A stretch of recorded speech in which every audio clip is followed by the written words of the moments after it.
Hello friends, welcome to the SSV official. Start करूयात आजच्या सेशनला. फर्स्ट क्वेश्चन आहे, compressive strength developed by concrete made with ordinary Portland cement at the 14 डेजची compressive strength किती असते? About 28 days compressive strength. त्यासाठी हा एक टेबल आहे. 1 डेजची जी स्ट्रेंथ असते ती 16% असते, 3 डेजची 40%, 7 डेजची 65% आणि 14 डेजची ही 90% असते. हे थोडीफार चेंजेस व्हेरीफाय होऊ शकतात. या व्हॅल्यू 1 डेज 60%, 3 डेज 40%, 7 डेज 65% आणि 14 डेज 90% दिलेलं आहे. आणि आपल्याला क्वेश्चनला 14 डेजचीच विचारलेली आहे. ही जी स्ट्रेंथ आहे relative to the 28 days compressive स्ट्रेंथशी रिलेटेड आहे. तर 14 डेजची 90%. तर याचे नियरेस्ट जो ऑप्शन आहे ऑप्शन 3 85% हे करेक्ट आन्सर असणार आहे. Next question is, vibratory rollers are more useful for compaction करण्यासाठी जे रोलर्स यूज करतात त्यामध्ये फर्स्ट जो आहे स्मूथ व्हील्ड रोलर्स हा यूज केला जातो फॉर क्रश्ड रॉक्स, ग्रॅव्हल्स आणि सँडसाठी. न्यूमॅटिक टायर्ड रोलर्स हे सीड्स ऑफ लो प्लॅस्टिसिटीसाठी यूज केलं जातं. आणि जे शिप फूट रोलर्स ते यूज केलं जातं क्लेई सॉइल्ससाठी यूज केलं जातं. Vibratory rollers used for cohesionless soil means sandy सॉइलसाठी use केलं जातं. So answer option first is correct for sandy soils. Next question आहे, number of cement bags required to produce 12 metre cube of compacted concrete with the concrete mix having cement factor 6 is. यामध्ये जो proportion दिलेला आहे तो दिलेला नाही, पण weight volume दिलेला आहे 12 मीटर क्यूब. जर आपल्याला इन्ग्रेडियंट्स काढायचे असतील तर ड्राय व्हॉल्यूम काढावं लागणार आहे अगोदर. Dry volume is equal to concrete मेसनरीसाठी किंवा कॉन्क्रीट स्ट्रक्चरसाठी it is 1.52 times of wet volume आहे 12. आणि यांचं जे आन्सर येणार आहे 18.24 मीटर क्यूब. आपल्याला प्रपोर्शन हे दिलेलं नाही तर ॲझ्युम करूयात 1:2:4 हे प्रपोर्शन ॲझ्युम करूयात. 18.24 इंटू सिमेंट काढायचे, सिमेंटची क्वांटिटी काढायची आहे. मग यामध्ये सिमेंट जो असतो तो 1 पार्ट असतो, फाईन ॲग्रिगेट हा 2 part and course aggregate 4 part असतो. यामध्ये मग सिमेंटचं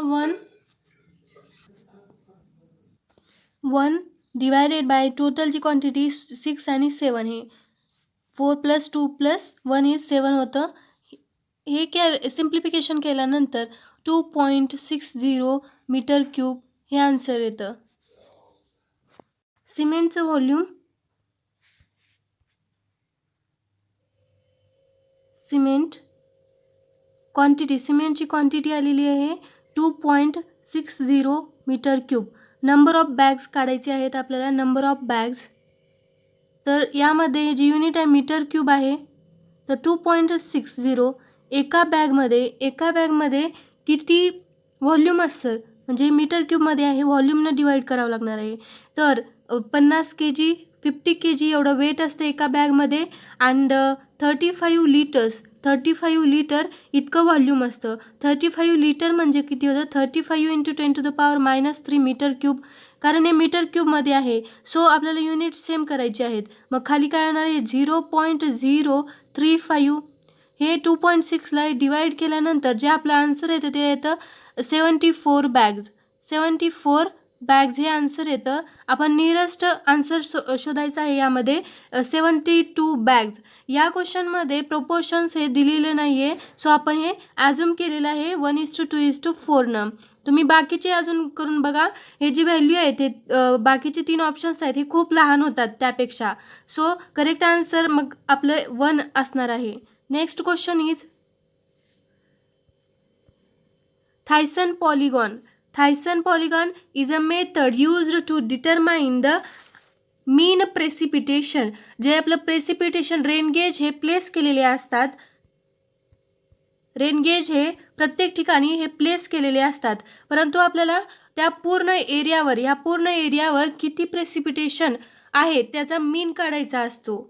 त्यासाठी 3 मेथड्स आपण यूज करतो मीन प्रेसिपिटेशन काढण्यासाठी. फर्स्ट आहे अरिथमेटिक मीन मेथड यूज करतो. दुसरी जी आहे, जी क्वेश्चनमध्ये विचारलेली आहे, Thiessen polygon method. And third one is isohyetal method आपण हे यूज करतो. आता जी थायसन पॉलिगॉन मेथड आहे त्यामध्ये काय केलं जातं, rainfall is recorded at each station is given. Suppose this is area आणि या एरियामध्ये असे चार काय तर रेन गेज प्लेस केलेले आहेत. सपोज P1, P2, P3 आपण यांना नावं दिलेली आहेत, P4. Given a weightage on the basis of area closest to the station. या स्टेशनच्या क्लोजेस्ट जो एरिया आहे त्यासाठी आपण त्याला वेटेज देतो ह्या मेथडमध्ये. Firstly make the triangle joining the line of station to its nearby station. हे जे स्टेशन्स आहेत ते आपण स्टार्टिंगला काय करतो, जॉईन करून घेतो इन अ ट्रायंगुलर फॉर्ममध्ये. सगळ्यांची ट्रायंगल तयार केले ते स्टेशन कनेक्ट करून नंतर त्यांची जी बायसेक्ट, आता हा एक ट्रायंगल आहे, या ट्रायंगलमध्ये त्याचे जे बायसेक्टर आहेत 3 साईडचे बायसेक्टर, त्यासाठी एक मिड पॉईंट कन्सिडर केल्यानंतर आता बायसेक्टर काढायचं. ह्या लाईनचा बायसेक्टर P1, P2चा बायसेक्टर, पुन्हा P3, P2चा बायसेक्टर. हे बायसेक्टर असे वाढवायचे, इन्क्रीज करायचे की the length of bisector up to that when it meets with the other bisector, किंवा त्या बाउंड्रीला जोपर्यंत ते कनेक्ट करत नाही तोपर्यंत बायसेक्टर हे इन्क्रीज करायचा. आता यामध्ये P1 आणि P4चा बायसेक्टर हा मिड पॉईंट इथे कन्सिडर केला. नंतर P3 आणि P4चा bisector up to the boundary हे इन्क्रीज करायचं. नेक्स्ट नंतर P1 आणि P3चा बायसेक्टर राहिलेला आहे त्याला कनेक्ट करून घेतलं, अदर बायसेक्टरला ते कनेक्ट होतं. अशा प्रकारे हे जे तयार झालेलं आहे ग्रीन लाईनचा, यामधला हा एरिया, P1चा हा A1 एरिया, पुन्हा P2चा हा A2 एरिया, अँड P3चा A3 एरिया, P4चा A4 एरिया. अशा प्रकारे हे जे एरिया आहे हा A1 साठी तयार झालेला आहे, P1. आणि या एरियामधील जे प्रेसिपिटेशन आहे, या एरियामधील जे प्रेसिपिटेशन आहे ते युनिफॉर्म आहे असं अज्युम केलं जातं. त्यावरून मीन प्रेसिपिटेशन कसं काढतात, mean precipitation is equal to P1 into A1 plus P2 into A2 and so on. म्हणजे हे प्रेसिपिटेशन, इथला पॉईंट प्रेसिपिटेशनचा किती प्रेसिपिटेशन आहे त्या रेनगेज स्टेशनवर आपण ऑब्झर्व केलेला ते, अँड एरिया हा A1 area divided by total area, हा जो टोटल एरिया आहे तो टोटल एरिया डिवाइड करणार आहोत आणि त्यानुसार आपलं मीन प्रेसिपिटेशन हे यामध्ये आपल्याला फाइंड आउट करता येतं. तर क्वेश्चनमध्ये विचारलेलं आहे, Thiessen polygon define zone of equal precipitation. No, zone of such mean rainfall for each zone is equal. No, define the zone of influence of each rain gauge station. each rain gauge station जवळचं जे influence करणारा area आहे तो zone आपण define करतो. तर option 3 is the correct answer. Next question is delta is the, हे तर सोपा सिंपल क्वेश्चन आहे. Delta is the total depth of water. हे माहीत आहे आपल्याला, total depth of water required for the crop or base period. तर option 4 मध्ये ते आन्सर दिसत आहे. So correct answer is total depth of water required to be applied for a crop or the base period. Next question is for a maximum discharge through rectangular cross section having a depth 1.5 metre the base width is. Maximum डिस्चार्जसाठी maximum डिस्चार्जसाठी जो rectangular section आहे, for maximum discharge rectangular सेक्शनसाठी 2 criteria लक्षात ठेवायच्या. Width is equal to 2 times of depth, and second is जे hydraulic mean depth आहे, hydraulic mean depth is equal to D/2. हे 2 कंडिशन्स फॉर मॅक्झिमम डिस्चार्ज किंवा economical सेक्शनसाठी रेक्टँग्युलरसाठी जर विचारलेलं असेल तर B is equal to 2D and hydraulic mean depth is equal to D/2 हे असणार आहे. जर ट्रॅपिझॉइडल सेक्शनसाठी विचारलेलं असेल तर त्यामध्ये फर्स्ट कंडिशन येते for maximum discharge B plus 2ND ही टॉप विड्थ आहे. Top width B+2ND divided by 2 म्हणजे half of the top width is equal to 1 sloping side D√1N² + 1 हे होतं. आणि दुसरं जे आहे R is equal to D/2. तर क्वेश्चनमध्ये काय दिलेलं आहे, डेप्थ दिलेलं आहे आणि विड्थ काढायची आहे. Width is equal to 2 times of depth. 2 × 1.5 is equal to काय ते 3 मीटर. ऑप्शन फर्स्ट जो आहे 3 मीटर आहे, इथं पॉईंट आहे. 3 metre is the correct answer. Next question is if strain developed in a concrete and steel used in a singly reinforced concrete section is equal to its ultimate values, then section is said to be. यामध्ये strain developed in अ कॉन्क्रीटमध्ये जे strain develop झालेला आहे आणि स्टीलमध्ये जे strain develop झालेला आहे is used in a singly reinforced concrete section is equal to its ultimate व्हॅल्यूला आहेत. ते दोन्ही स्ट्रेन जे डेव्हलप झालेले आहेत कॉन्क्रीट आणि स्टीलचे ते अल्टिमेट व्हॅल्यूपर्यंत पोहोचलेले आहेत. तर ते सेक्शन काय असणार आहे, यामध्ये आपल्याला 3 सेक्शन्स असतात. एक under reinforced section, under reinforced सेक्शनमध्ये पर्सेंटेज ऑफ स्टील आपण लेस प्रोव्हाइड करतो than the balanced section. So जे ॲक्च्युअल न्यूट्रल ॲक्सिस असतं, this is the actual neutral axis, त्याच्या वर अबव द क्रिटिकल न्यूट्रल ॲक्सिसच्या वरी हे ॲक्च्युअल न्यूट्रल ॲक्सिस आपलं लाईज असतं आणि त्याचं सेक्शन असतो अशा प्रकारे. अंडर रेनफोर्सचा सेक्शन हा असतो. यामध्ये स्टील इल्ड्स फर्स्ट दॅन कॉन्क्रीटपेक्षा स्टील पहिल्यांदा त्याची स्ट्रेन ही अल्टिमेट व्हॅल्यूला पोहोचते. So it is called as the ductile failure म्हणलं जातं अंडर रेनफोर्सला. आणि मुवमेंट ऑफ रेझिस्टन्स जे असतं less than limiting movement of resistance आणि जे न्यूट्रल ॲक्सिस आहे actual neutral axis is less than the limiting neutral axis. हे झालं अंडर रेनफोर्स्ड सेक्शन.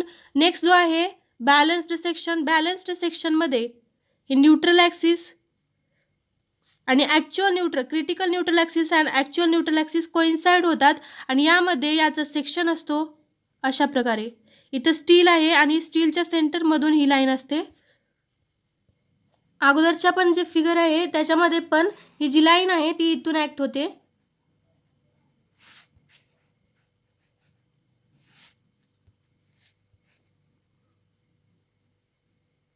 अशा प्रकारे.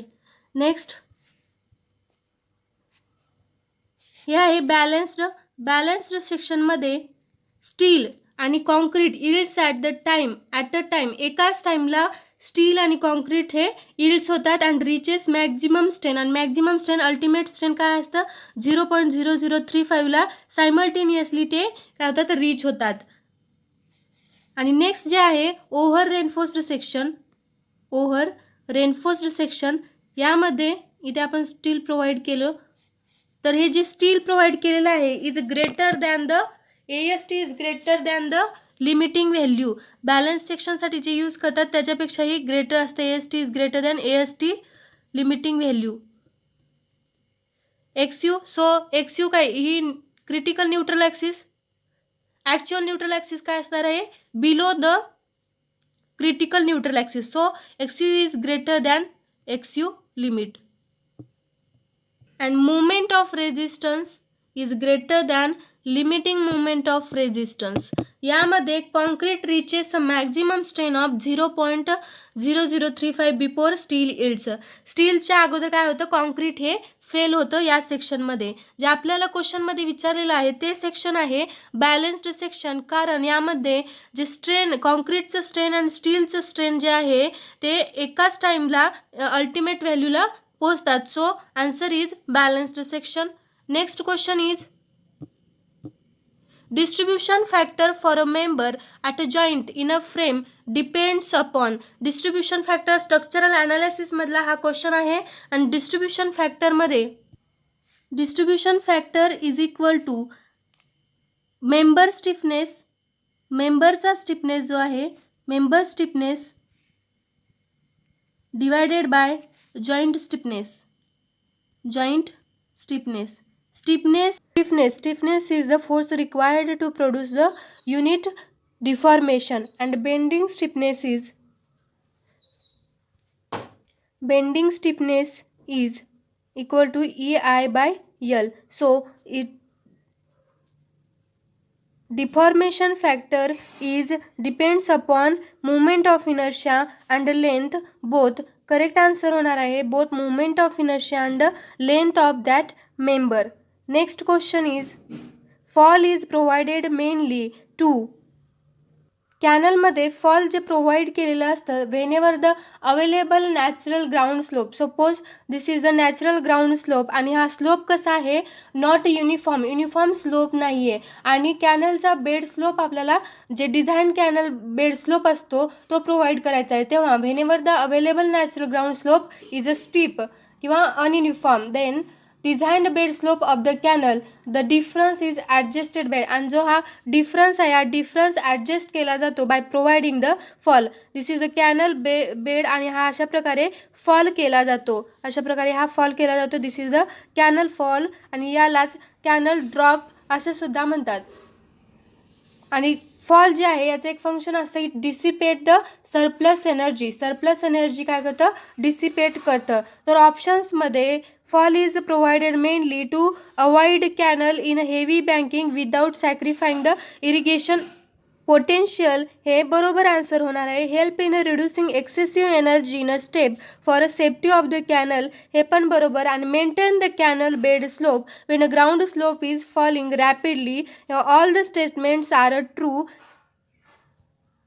Okay, next question is the process of densification of soil by expulsion of air from it is known as the. हे जे डेन्सिफिकेशन सॉईलचं densification होतं expulsion of air त्याला compaction असे म्हणलं जातं. आणि densification of soil by expulsion of water जर म्हणलेलं असेल तर याचा आन्सर होतं consolidation. Permeability means flow of water through the soil by interconnected voids मधून जे वॉटर फ्लो होतं त्याला परमेबिलिटी असं म्हणलं जातं. डेन्सिफिकेशन ऑफ सॉईलचं expulsion of air is known as the compaction हे करेक्ट आन्सर असणार आहे. Okay friends, thank you.